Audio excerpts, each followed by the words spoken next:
And apparently the body knows how to heal itself, can heal itself. It can create physical changes on its own if it's just allowed to or given a command to do so. And my understanding is that we are coming to that point where things like that are going to begin to happen. We already know that there are children being born in the world today that have 3 strands of DNA, some even more. Has there been tampering? Has there been intervention? In some cases I would have to say probably yes, but in other cases I would say no. It's the body beginning to overcome all of its limitations because of a desire to continue to thrive. The body will make adjustments, which is why so many different races are so interested in us, because our bodies are incredibly adaptable to environments and changes, regardless of the fact that we've been manipulated. We're very strong, and our desire to continue to live is very, very strong. And that's not simply just will, that's also the body wanting to continue. So that's what I have to say about that. All right. Alex, I got a tough question for you. How do you answer skeptics who cite a number of predictions that you've made in the past about future events that have failed to come to pass when you suggested they would? Well, first, Rick, I'm glad a lot of them didn't happen, quite frankly. I think we would be in a very different world than we are today. Number 2, many of those possible events, when they were presented to me, were presented as possibilities, or a very strong probability. In my immaturity, when lecturing and putting this information out in the 90s,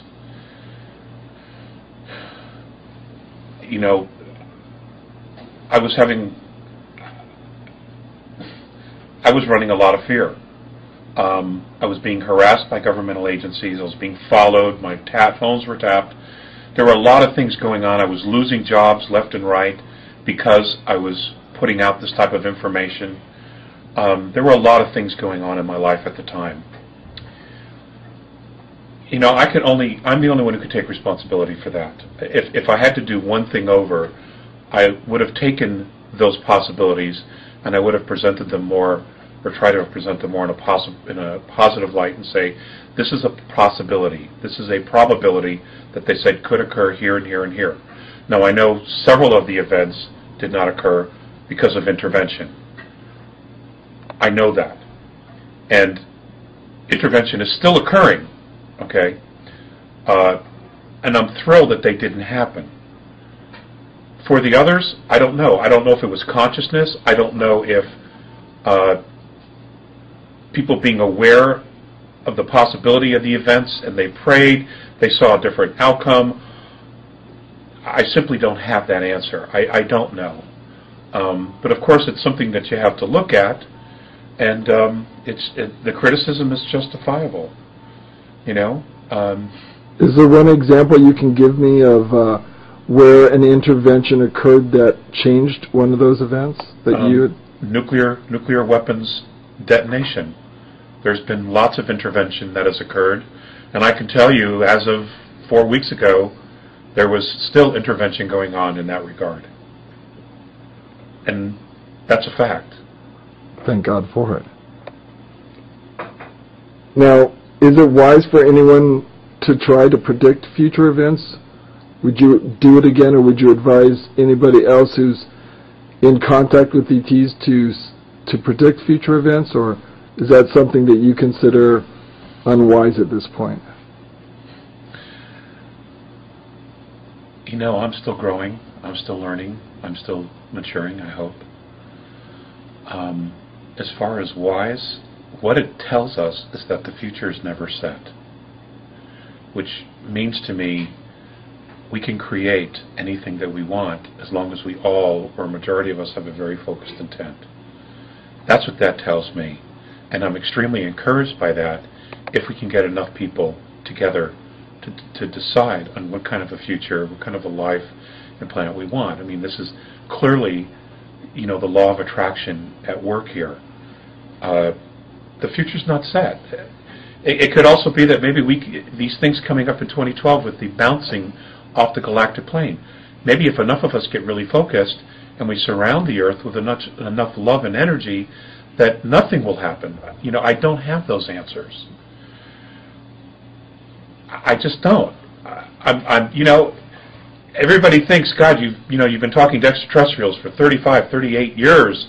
You've got all this knowledge. That's true, but I have just as many questions as well.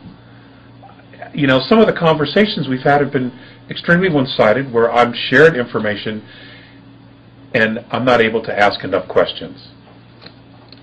So, you're just human. Yes, more so than ever. More so than ever.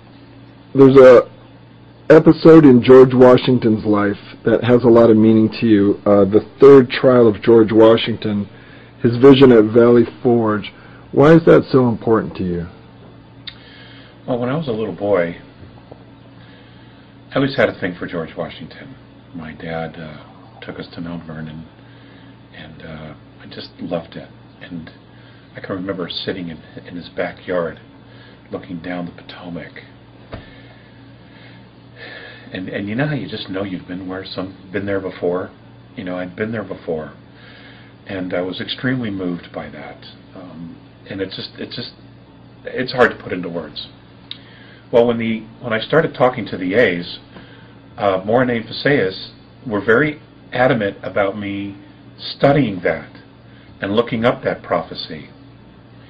And I've asked, and they just said, well, it could be very, very important in America's future, especially the direction that it's moving now, that this could be a probability.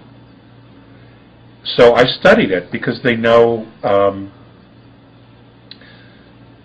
that I have a passion for the founding of the United States and especially the principles for which it was founded on. A constitutional republic, a Bill of Rights, because those documents in America literally created a new domain of knowing that wasn't here in the world before. Before, it was always aristocrats and monarchies that ruled the world, and governments. And America changed that now forever. So I saw that, and I recognized that as a little boy as an amazing turning point.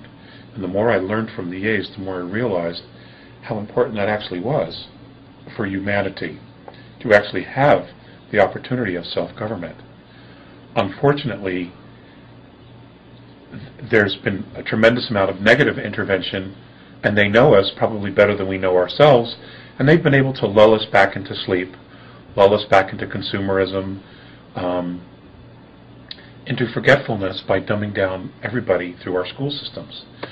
And now they don't even really teach any of that.